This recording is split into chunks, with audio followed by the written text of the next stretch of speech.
संकट घटे सब पीरा जो सुख दे जय जय जय हनुमान गोसाई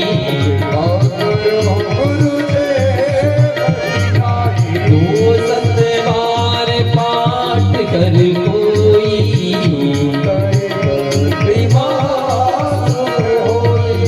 जो यह पढ़े हनुमान चालीसा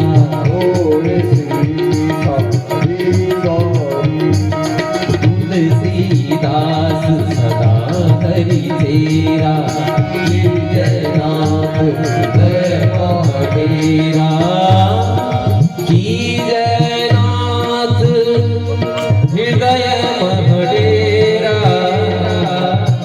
की जयनाथ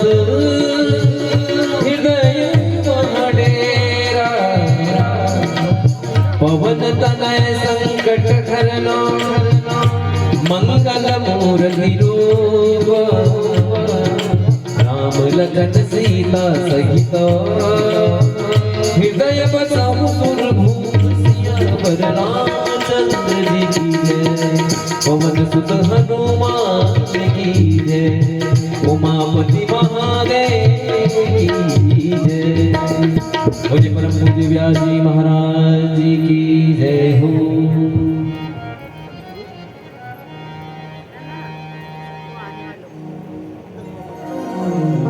हरि बोल हरि बोल हरि बोल।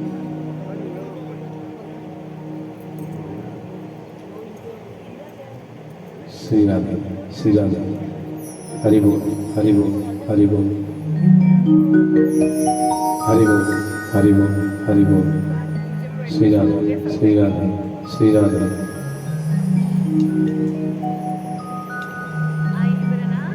हरि बोल हरि बोल हरि बोल।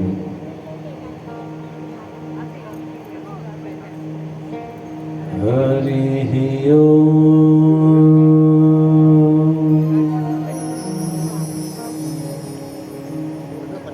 श्री गणेशाय नमः।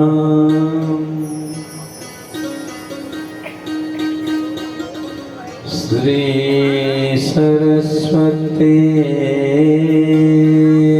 नमः।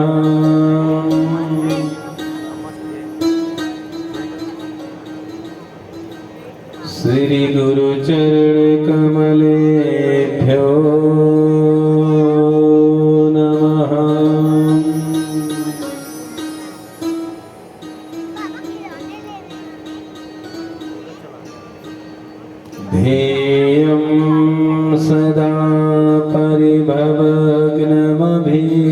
दोहम तीर्थास्पदं शिवविरञ्जनतं शरण्यम्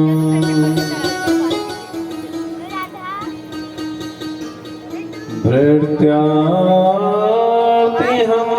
प्रणतपालभवाब्धिपोतम्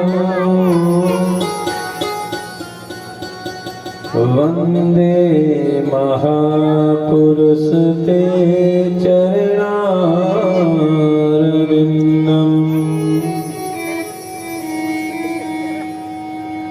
वंशी विभूषितकरा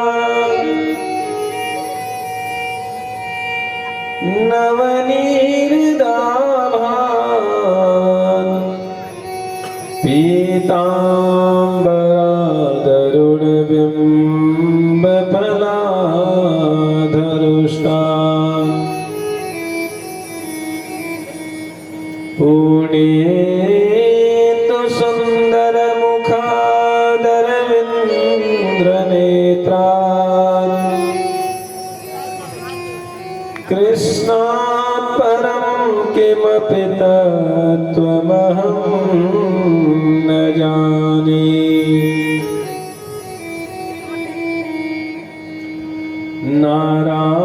नारायणं नमस्कृत्य नरं चैव नरोत्तमम् देवीं सरस्वतीं व्यासं ततो जयमुदीरयेत्।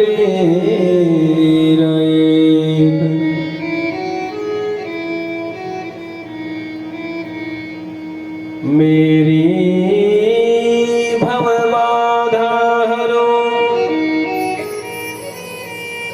श्री राधा नागर सोय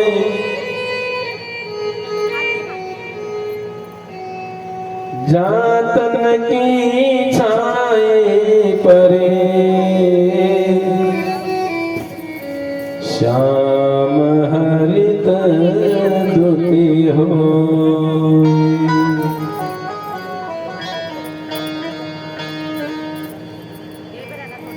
सर्वमंगल मांगल्ये शिवे सर्वार्थ साधिके शरण्ये त्र्यंबके गौरी नारायणे नमोस्तुते।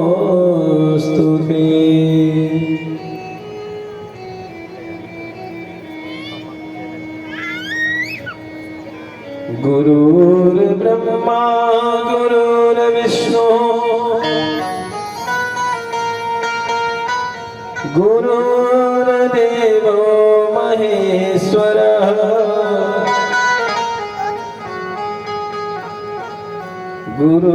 गुरुर्साक्षात् परं ब्रह्मा तस्मै श्री गुरुवे नमः।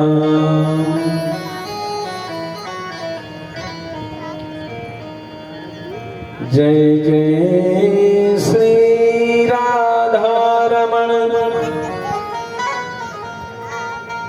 जय जय नवल किशोर जय गोपी चित चोर प्रभो जय जय माखन चोर जय जय माखन चोर। बोल वृंदावन बिहारी लाल की जय। बोलो उमापति महादेव की जय। बोल भगवती मैया की जय हो। बोल सद्गुरुदेव महाराज की जय हो। सत्य सनातन धर्म की जय हो। धर्म की जय हो। अधर्म का नाश हो। प्राणियों में सद्भावना हो। विश्व का कल्याण हो। ओम नमः पार्वती पते हर हर हर महादेव। जय जय श्री राधे।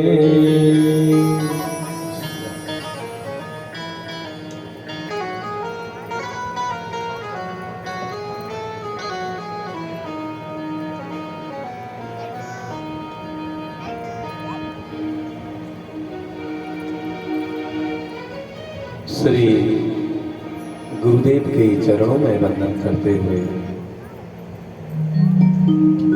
यहाँ उपस्थित भक्ति स्वरूपा माते, भागवत स्वरूप पिता, शक्ति स्वरूपा बहनों एवं ज्ञान वैराग्य स्वरूप भाई वृंद और मंचस्थ उपस्थित समस्त आचार्यजन, संगीतज्ञ जन और दूर दूर से पधारे हुए समस्त भक्तजन, आइए सर्वप्रथम अपने मन और वाणी को पवित्र करने के लिए 2 मिनट प्रभु परमात्मा के चरणों में अपने मन को लगाएं। सभी लोग प्रेम भाव से गाएंगे।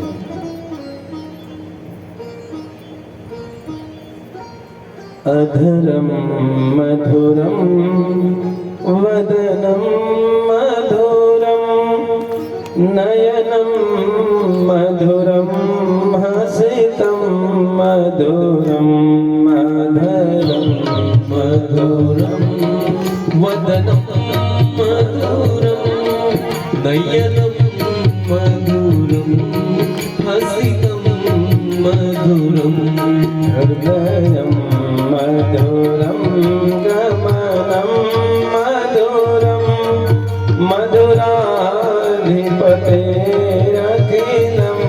मधुरम हृदयं मधुरं गमनं मधुरं मधुराधिपतेरखिलं मधुरम्।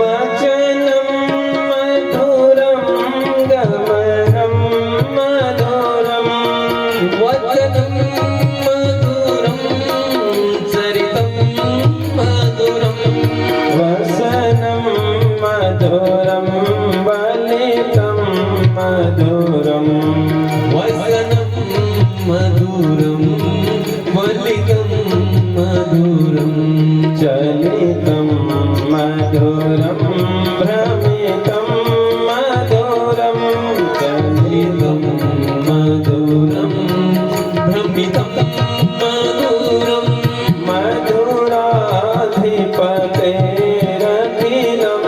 मधुरं मधुराधिपतेरखिलं मधुरम्।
मधुरं सत्यं मधुरं नैवेद्यं मधुरं सत्यं मधुरं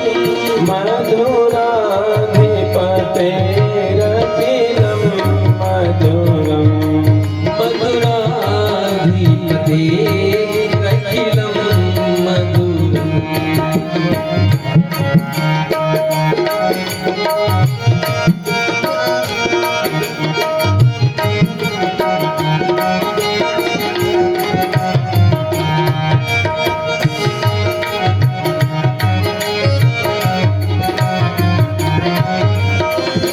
गीतं मधुरं पीतं मधुरं गीतं मधुरं पीतं मधुरं भोक्तं मधुरं सोक्तं मधुरं भूतं मधुरं श्रुतं मधुरं रूपं मधुरं तिलकं मधुरं रूपं मधुरं तिलकं मधुरं मधुराधिपतेरखिलं मधुरं मधुराधिपतेरखिलं मधुरम्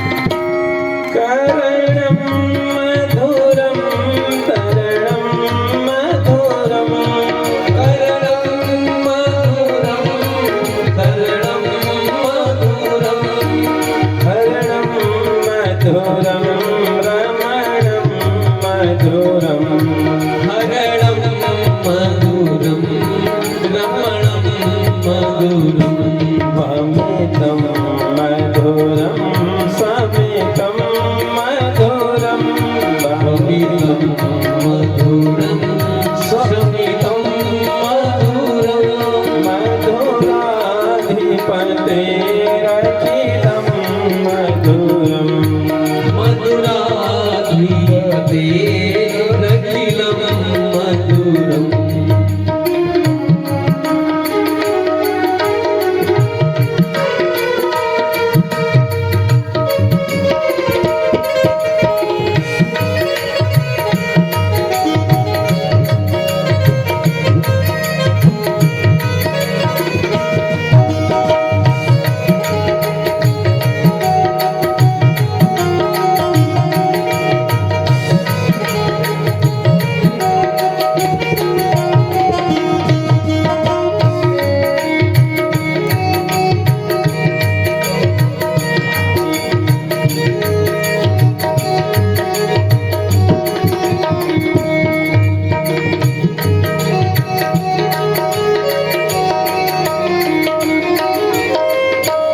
गुञ्जा मधुरा माला मधुरा कुञ्जा मधुरा माला मधुरा यमुना मधुरा बीजी मधुरा यमुना मधुरा बीजी मधुरा सलिलं मधुरं कमलं मधुरं सलिलं मधुरं कमलं मधुरं मधुराधिपतेरखिलं मधुरं मधुराधिपतेरखिलं मधुरम्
अधरम मधुरम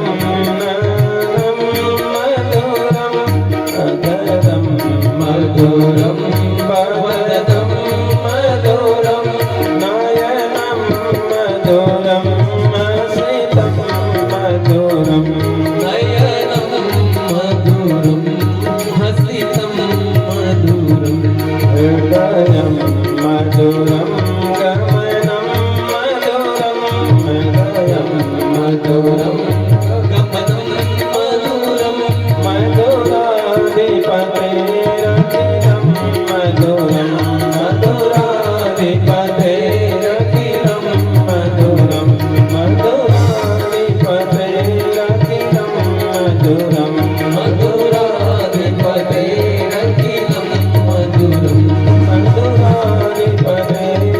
मधुराधिपतेरखिलं मधुरं मधुराधिपतेरखिलं मधुरं मधुराधिपतेरखिलं मधुरं मधुराधिपतेरखिलं मधुरं बोल वृंदावन बिहारी लाल की जय हो।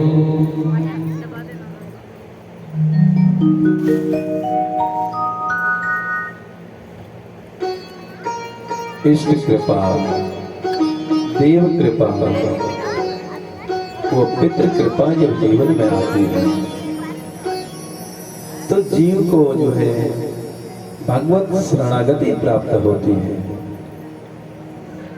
यह सत्संग रूपी अमृत का लाभ उसे प्राप्त होता है।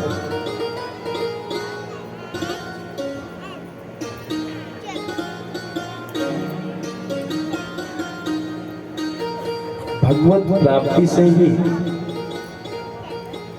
यह सत्संग रूपी अमृत का लाभ हमें प्राप्त होता है। बिनु सत्संग विवेक न होई, राम कृपा बिनु सुलभ न सोई। इसलिए अति हरि कृपा जाहि पर होई। जिसके ऊपर प्रभु परमात्मा की अति कृपा होती है उस व्यक्ति को यह सत्संग रूपी अमृत का लाभ मिलता है। क्योंकि सत्संग जो है हमारे जीवन की पूंजी है। यह सत्संग ही हमारे जीवन की पूंजी है। इसलिए अच्छा संग हमें कहीं से भी मिल रहा हो उस स्थान को नहीं छोड़ना चाहिए। संत कहते हैं बलु भर दास नरक कर जाता। अच्छा संग कहीं से भी हमें प्राप्त हो रहा है। इसलिए संगति का हमारे जीवन पर बहुत बड़ा प्रभाव पड़ता है। देखिए राजा परीक्षित को श्राप था 7 दिन में मरने का, तो गुरुदेव के चरणों में बैठे हैं। कहा कि गुरुदेव कुछ साधन बताइए, कुछ साधन बताइए भगवत प्राप्ति का। कैसे भगवत प्राप्ति होगी? 7 दिनों में हमें क्या करना चाहिए जो हमें मुक्ति प्राप्त हो? ऐसा कौन सा साधन करें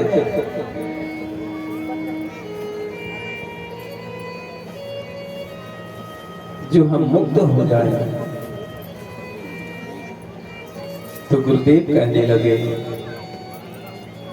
जितासनो जित श्वासो जित संगो जितेन्द्रियः। कहा कि राजन पहले आसन जीतो,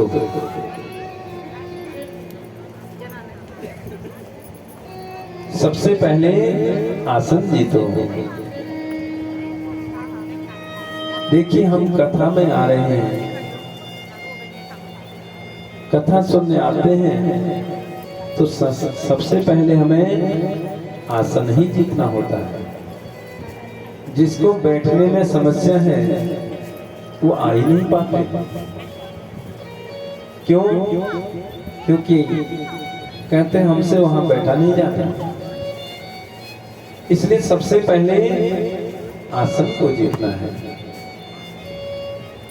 जितासनो जित श्वासो जित संगो जितेंद्रिय।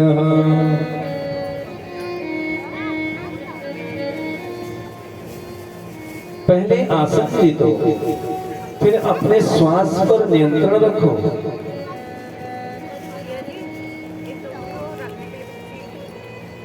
दूसरी बात बताई कि श्वास पर नियंत्रण रखो। और तीसरा बताया, तीसरी बात बताई संगति को जीतो। संगति को कैसे जीते?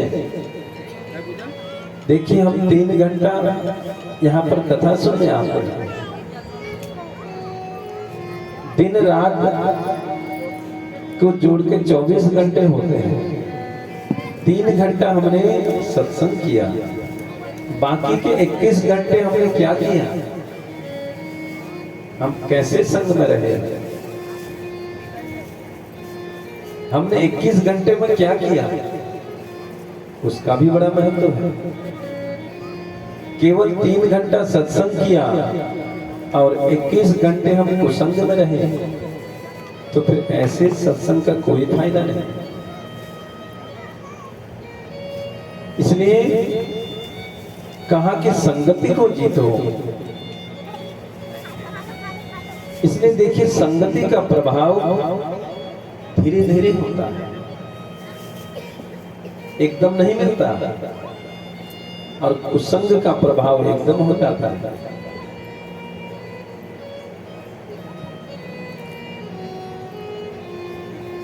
क्योंकि सत्संग जो करता है, सत्संग में व्यक्ति नीचे से ऊपर उठता है।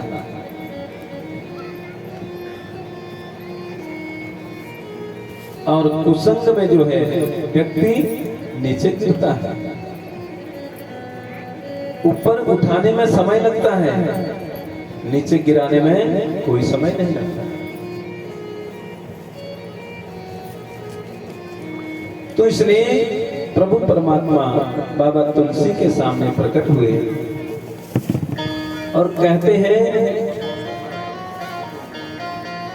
कि तुम्हें नरक में जाना है या कुसंगति में जाना है।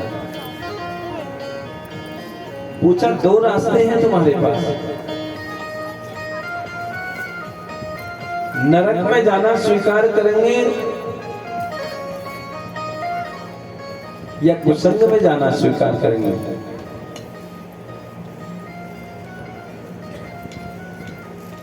कौन सा रास्ता चुनना चाहोगे? तो संत कहते हैं हम नरक में जाना स्वीकार कर लेंगे, लेकिन हम कुसंग में जाना स्वीकार नहीं करेंगे।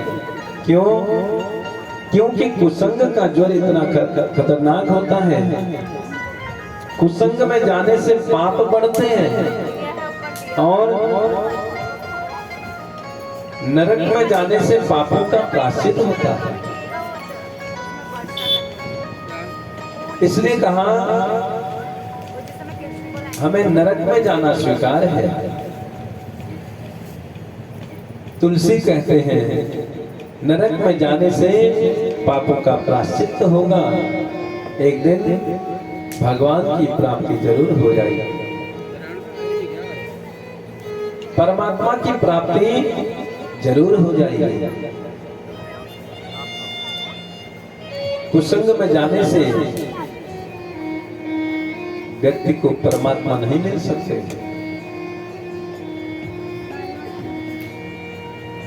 इसलिए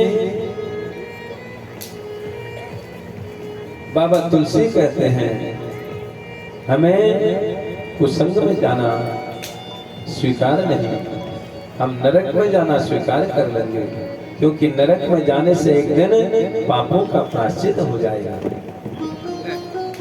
तात स्वर्ग अपवर्ग सुख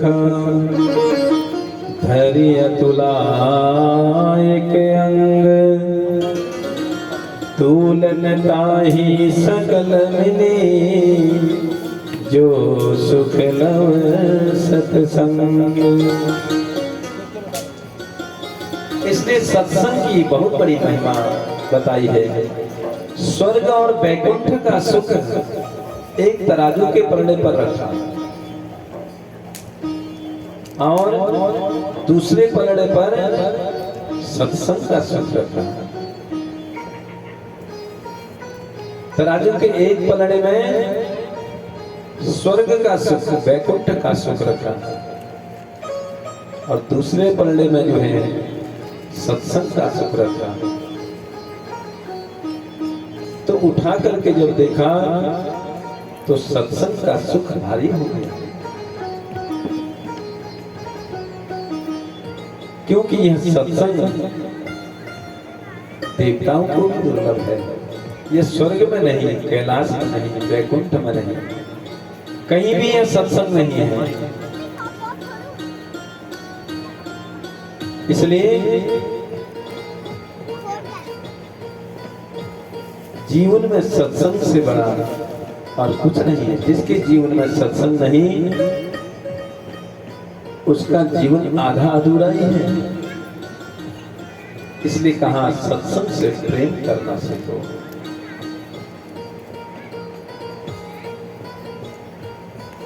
सत्संगत से प्यार करना सीखो जी, जीवन का उद्धार करना सीखो जी। सत्संगत से प्यार करना सीखो जी, जीवन का उद्धार करना सीखो जी। जीवन का उद्धार करना सीखो जी। सत्संगत से प्यार करना सीखो जी, जीवन का उद्धार करना सीखो जी। से प्यार करना सीखो जी, जीवन का उद्धार करना सीखो जी।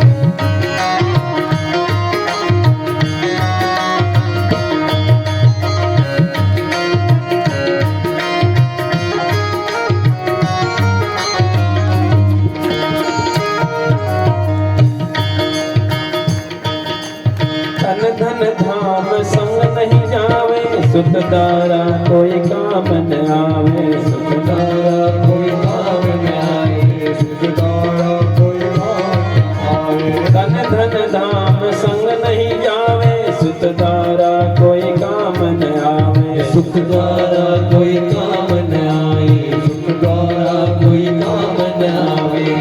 हरे ममता का संहार करना सीखो जी, करना सीखो जी। जीवन का उद्धार करना सीखो जी, जीवन का उद्धार करना सीखो जी। सत्संगत से प्यार करना सीखो जी, जीवन का उद्धार करना सीखो जी। सत्संग से प्यार करना सीखो जी, का उद्धार करना सीखो जी।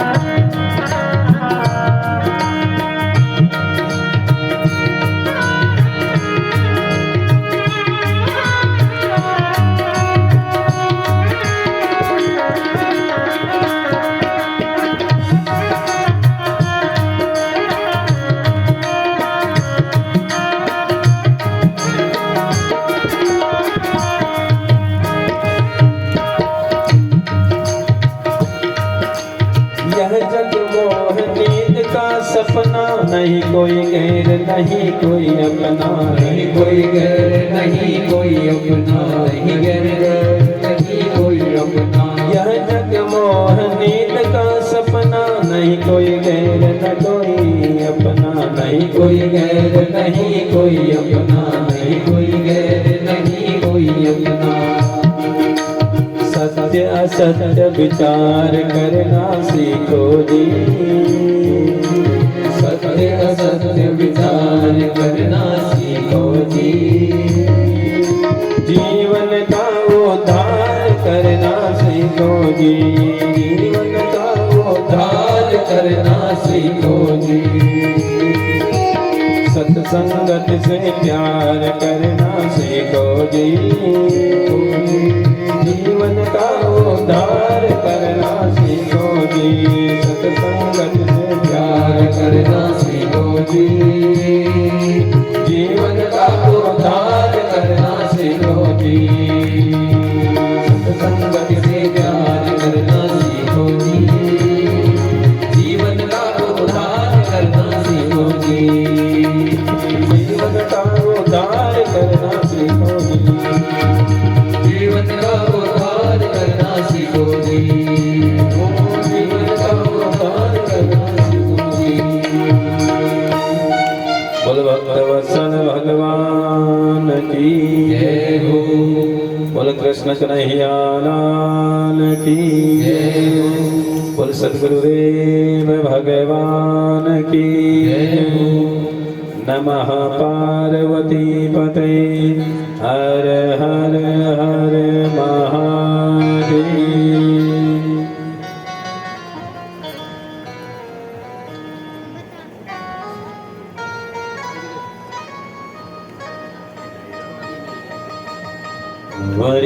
वरीयानते सते प्रश्नः कृतो लोकहितं नृपः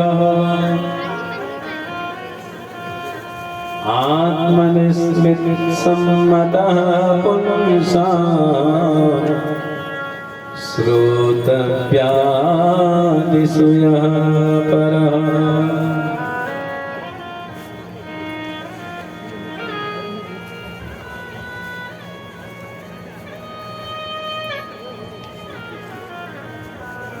राजा परीक्षित गुरुदेव के चरणों में बैठे हैं।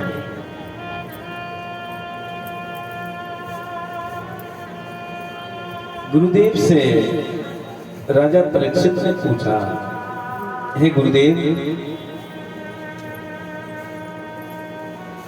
कृपा करके यह बताइए कि इस विचित्र संसार की रचना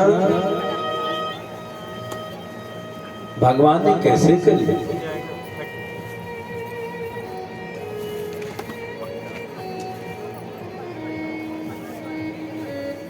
सुखदेव जी महाराज भगवान की यह दिव्य कथा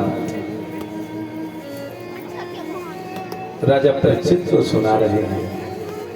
पूछा कि इस विचित्र संसार की रचना प्रभु ने कैसे करी? तो सुखदेव जी कहते हैं, राजन, सृष्टि के आदि में जब भगवान ने ब्रह्मा जी को उपदेश दिया, तब ब्रह्मा जी ने सृष्टि करी। सबसे पहले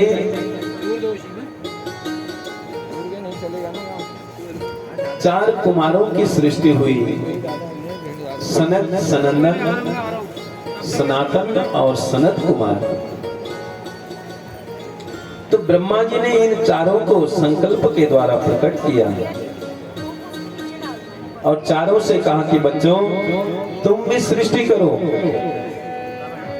तो चारों ने हाथ खड़े कर दिए, कहा कि हम सृष्टि के चक्कर में नहीं पड़ेंगे, हम तो भगवान के भजन करने के लिए आए हैं और भगवान का भजन करेंगे। तो ब्रह्मा जी को क्रोध आ गया, इन्होंने मेरी आज्ञा नहीं मानी। तो क्रोध आते ही उनकी भ्रुकुटी भेदन करके उनका कोप भी जो है महारुद्र के रूप में प्रकट हो गया बोल शंकर भगवान की जय हो। महादेव के रूप में प्रकट हो गया। तो ब्रह्मा जी ने भोलेनाथ से कहा कि तुम सृष्टि करो।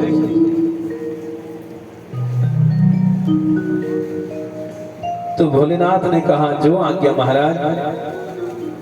तो भोले बाबा ने भूत प्रेत डाकनी साकनी पिशाचनी तमाम उत्पन्न कर दी। तो ब्रह्मा जी देखते ही घबरा गए। कहा बस बस महाराज हो गई सृष्टि, ऐसी भयंकर सृष्टि हमको नहीं करवानी। तुम बैठ के भजन करो, तुम्हारे बस की बात नहीं है। तो भोले बाबा प्रसन्न हो गए। झंझट छोड़ के सब झंझट को छोड़ करके भजन करने बैठ गए।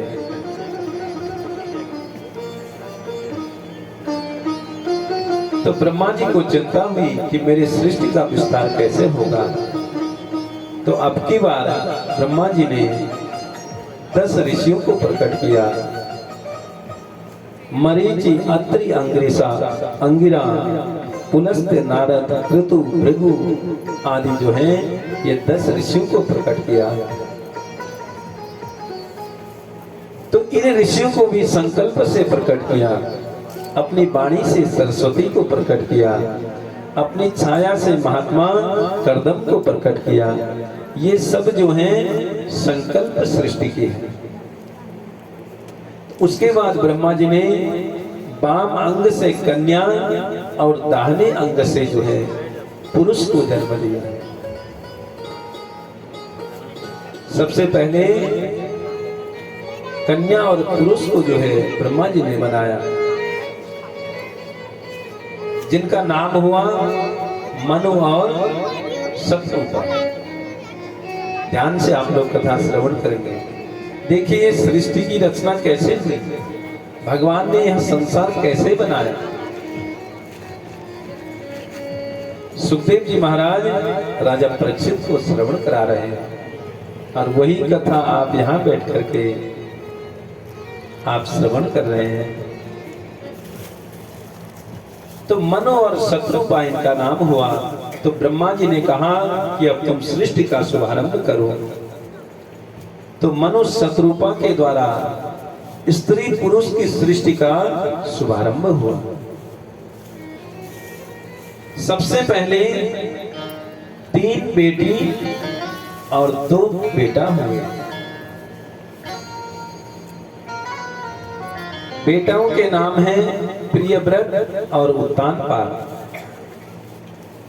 और जो 3 बेटियां हैं, बेटियों के नाम हैं आकुति, देवहूति और प्रसूति। ध्यान से आप लोग श्रवण करेंगे। 3 बेटियां हुई और 2 बेटा हुए। सबसे पहले उत्तानपाद और प्रियव्रत 2 पुत्र हुए, आकुति, देवहूति और प्रसूति 3 कन्याएं हुई। पर एक दिन मनु महाराज ने प्रार्थना करी ब्रह्मा जी से, क्षमा करें महाराज, एक व्यवधान आ गया है सृष्टि में। क्या? बोले हिरणाक्ष नाम का दैत्य आया धरती में, पृथ्वी को उठा करके ही ले गया।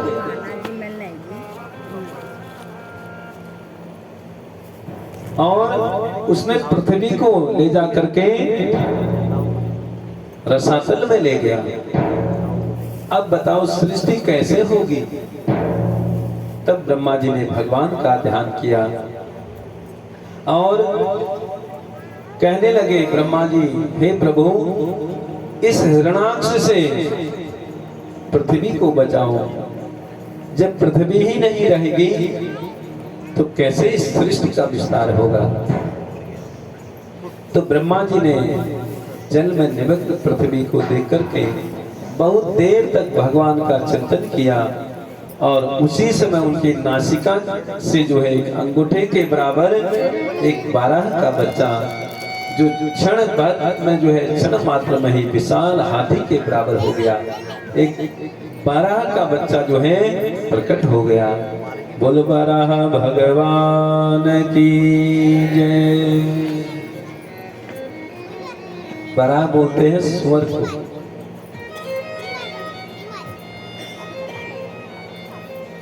तो एक सुअर का नासिका से, ब्रह्मा जी के नासिका से जो है 12 का बच्चा उत्पन्न हुआ और देखते ही क्षण मात्र में ही वह हाथी के बराबर हो गया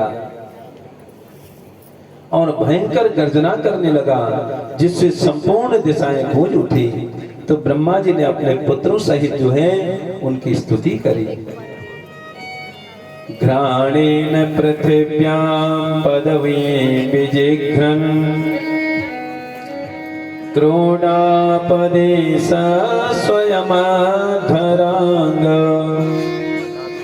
कलाल दृष्टोऽप्ययकराल दृग्भ्यामुदीक्ष विप्रान गृणोद्विष्टतम्। तो ब्रह्मा जी ने बड़ी सुंदर स्तुति करी और अपने घ्राणेंद्रों से वह पृथ्वी को खोजने लगे। कौन? वह 12 रूप जो धारण किया भगवान ने, पृथ्वी को खोजने लगे। देखिए सुअर को के पास सूंघने की बहुत शक्ति होती है। सूंघ करके जो है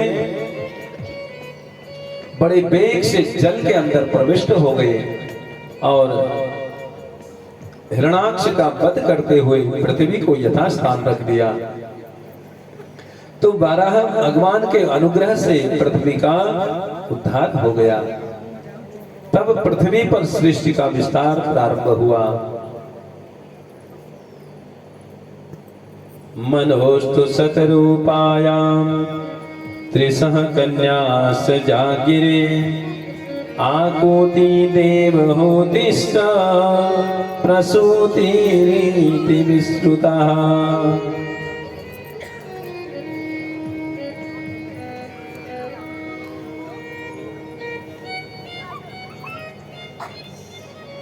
तो मनु महाराज की 3 बेटियां कौन कौन है?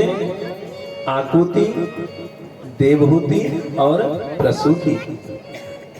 आकुति का विवाह रुचि प्रजापति के साथ हुआ और देवहूति का विवाह कर्दम ऋषि के साथ हुआ और प्रसूति का विवाह दक्ष प्रजापति के साथ हुआ।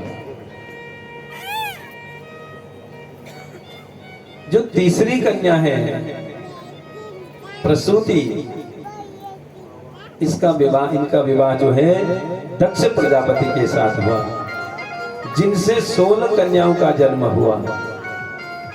प्रसूति से 16 कन्याएं हुई। 13 कन्याएं धर्म के साथ इनका विवाह हुआ और धर्म के 13 पत्नियों में से मूर्ति नाम की पत्नी से भगवान नर नारायण ऋषि रूप में जो है प्रकट हुए। मूर्ति सर्वगुणोत्पत्तिम नर नारायण विष्णु, जो आज बद्रीनाथ में विराजमान है।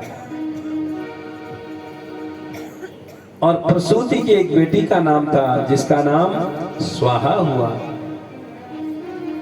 जो अग्निदेव को व्यवहार। जब हम हवन यज्ञ करते हैं तो उस समय स्वाहा का उच्चारण किया जाता है। तो वो स्वाहा कौन है? वो स्वाहा इन्हीं प्रसूति की बेटी है जो अग्निदेव को व्यवहार। और एक बेटी का नाम हुआ स्वधा, वो पितरों को व्यवहार।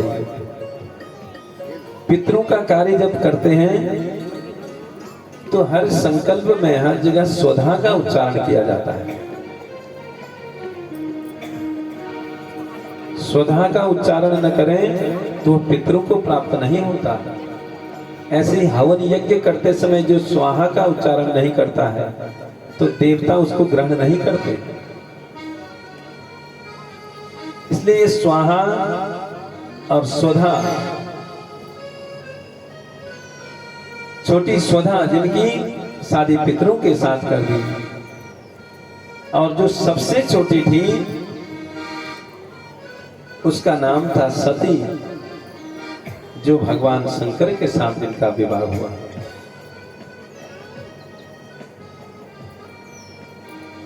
सोलह कन्याएं हुई, 13 कन्याएं धर्म के साथ विवाह कर दिया, और जो 3 शेष बची, एक का विवाह अग्निदेव के साथ और उससे छोटी का विवाह पितरों के साथ जो स्वधा जिनका नाम था, और तीसरी बेटी जो है वह सती जिनका विवाह भगवान भोलेनाथ के साथ हुआ। तो सती जी जो शिव जी को विवाही गई, जिनकी कोई संतान नहीं हुई, क्योंकि इन्होंने अपने पिता के यज्ञ में शरीर को त्याग दिया था।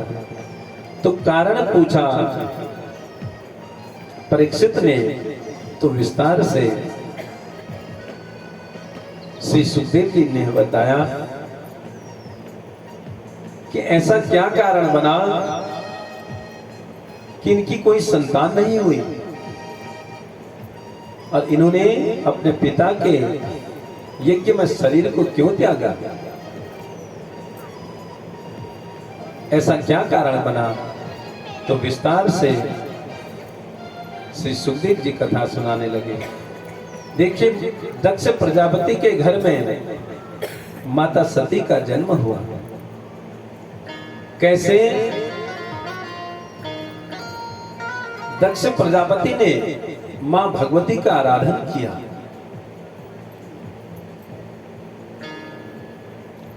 कई हजार वर्षों तक माता भगवती का आराधन किया, माता भगवती को वंदन किया,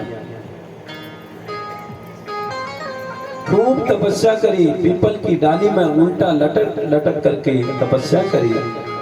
इसके बाद दक्ष प्रजापति ने यज्ञ कुंड में हजारों आहुतियां डाल दी। सुंदर से सामग्री तैयार करके जो है आहुतियां डाली।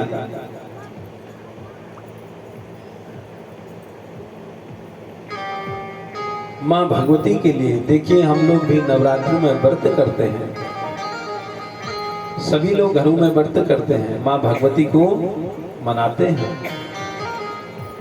तो मां भगवती के लिए घर में यज्ञ जरूर करें। जो घर में कलश स्थापना करते हैं, अखंड दिया जलाते हैं, माता भगवती के पूरे नवरात्र के व्रत लेते हैं, तो एक दिन पहले तो नित्य रोज पाठ घर में होने चाहिए।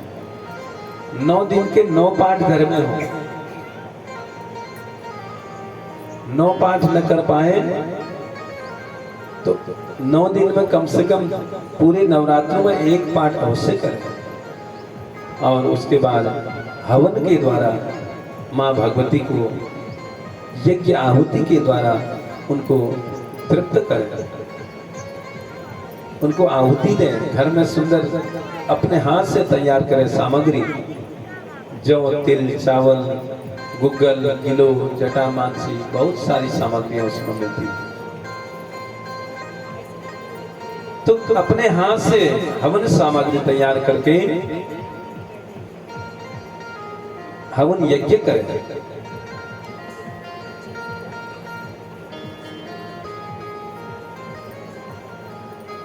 तो दक्ष प्रजापति ने भी माता रानी को मनाने के लिए घर में यज्ञ किया। देखिए, यज्ञ में स्वाहा का उच्चारण होता है। अभी मैंने आपको निवेदन किया, हवन यज्ञ में स्वाहा गान करके जो है देवताओं को जो है भोजन कराया जाता है और उसके बाद ब्राह्मणों को भोजन कराया जाता है। ये नियम है यज्ञ का। देखिए पूजन करते हैं, उसके पश्चात हवन किया जाता है। हवन के बाद ब्राह्मणों को भोजन कराना आवश्यक होता है, इसलिए वो देवताओं तक वो पहुंचता है। ब्राह्मण भोजन भी देवता उससे प्रसन्न होते हैं। तो इसलिए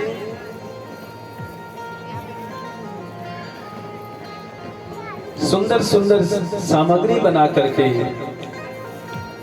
आहुति दें। भक्ति सहित मुनि आहुति दीने, प्रगटे अग्नि चरो कर लीने।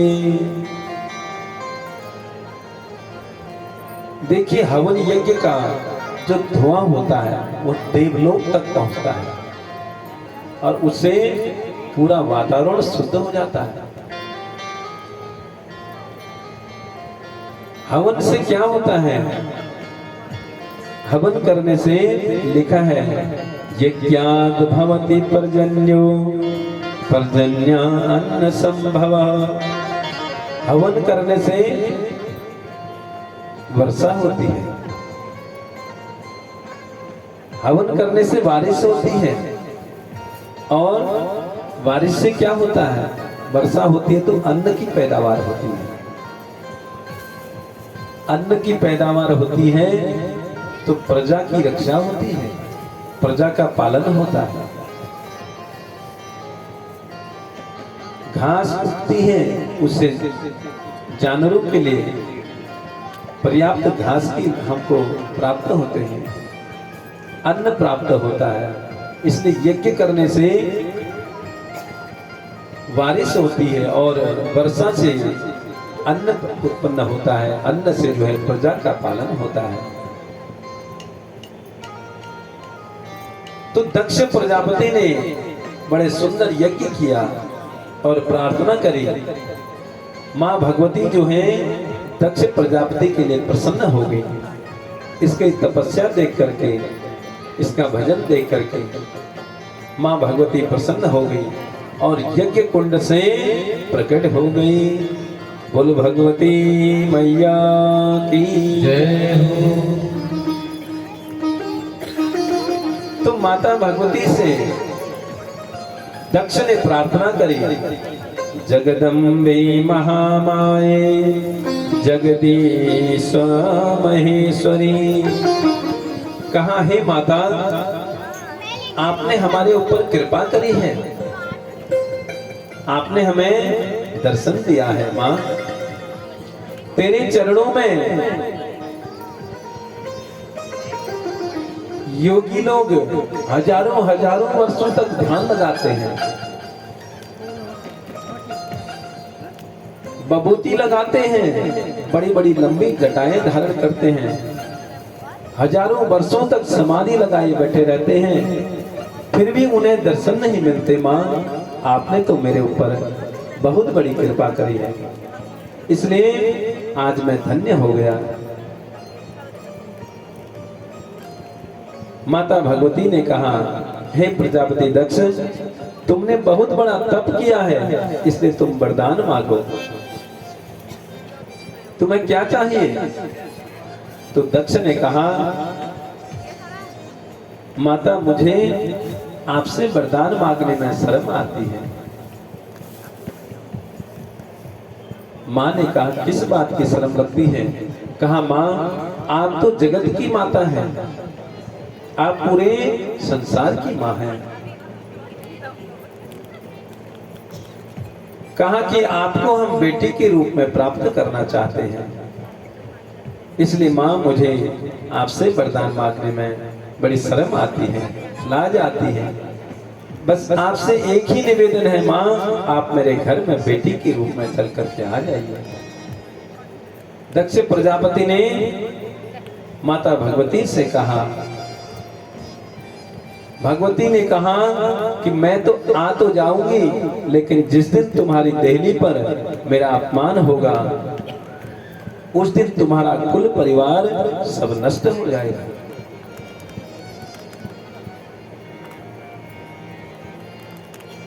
कहा, मैं आ तो जाऊंगी, लेकिन जिस दिन अपमान तुम्हारे दरवाजे पर होगा फिर तुम्हारा कुल परिवार सब नष्ट हो जाएगा। तो दक्ष प्रजापति ने कहा, माँ मुझे क्या गरज पड़ी है कि आपका मैं अपमान करूंगा?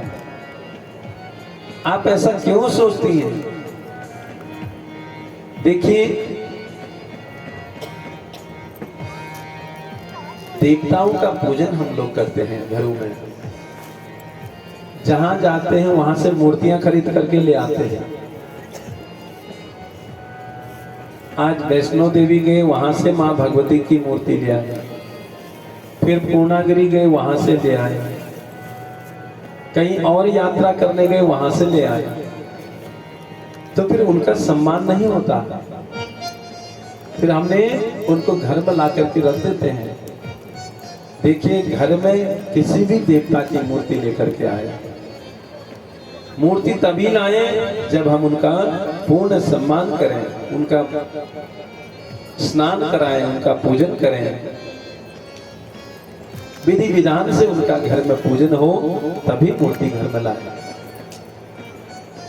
नहीं तो फिर क्या होता है, वो मां भगवती का अपमान है, भगवान का अपमान है। तो इसलिए मां भगवती ने कहा, मैं आ तो जाऊंगी घर में, लेकिन जिस दिन तेरी देली पर मेरा अपमान होगा तेरा कुल परिवार सब नष्ट हो जाएगा। तो दक्ष प्रजापति ने कहा, मां मुझे क्या गरज पड़ी है, मैं आपका अपमान करूंगा? आप मेरे घर में आ जाइए। तो देखते देखते चैत्र शुक्ल पक्ष नवमी के दिन माता भगवती ने दक्ष प्रजापति के घर में छोटी सी बालिका के रूप में अवतार धारण कर लिया।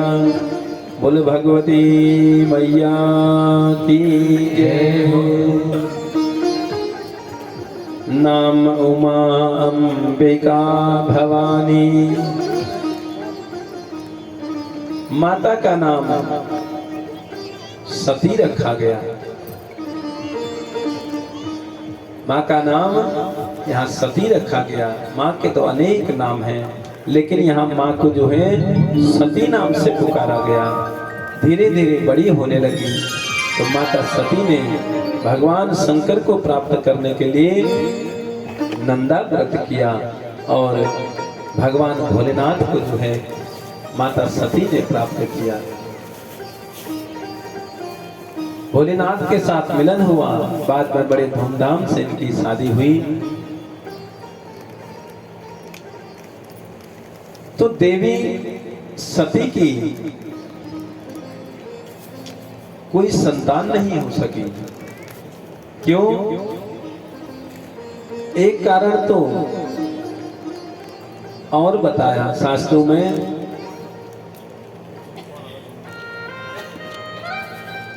माता सती ने जो है भगवान के ऊपर संशय किया।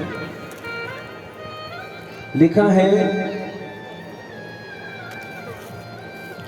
ब्रह्म जो व्यापक बिरज अज अकल अनेह भेद सो की देह धरि हो ही नर जाहि भेद। भगवान भोलेनाथ बड़े दुखी हुए। क्यों? माता सती ने जो है भगवान के अवतारवाद पर प्रश्न खड़ा कर दिया। सती मैया सोचने लगी कि जो व्यापक है, जो सर्वत्र है, ब्रह्म है, अजन्मा है, जो अनीय है, उसकी कोई इच्छा नहीं है, अभेद है, वो भगवान शरीर धारण करेंगे। तो सती ने भगवान के अवतार पर प्रश्न कर दिया। भगवान भोलेनाथ ने समझाया, देवी संशय मत करो, प्रणाम करो, ये वही राम जी हैं जिनकी कथा अगस्त्य जी ने हमें सुनाई, जिनकी भक्ति मैंने अगस्त्य जी को दी। ये वही भगवान राम है, प्रणाम करो। माँ ने नहीं किया। बहुत कहने के बाद भी जब माता सती नहीं मानी तो शिव जी ने कहा, देवी आपको इतना ही संशय है तो जाइए परीक्षण कर लीजिए। ध्यान रहे, कुछ भी हो जाए जीवन में, भूल कर भी जो है अपने श्रेष्ठ की कभी परीक्षा नहीं लेनी चाहिए। एक संत की, सदग्रंथ की, भगवान की, मंत्र की, गुरु की, ब्राह्मण की परीक्षा नहीं लेनी चाहिए।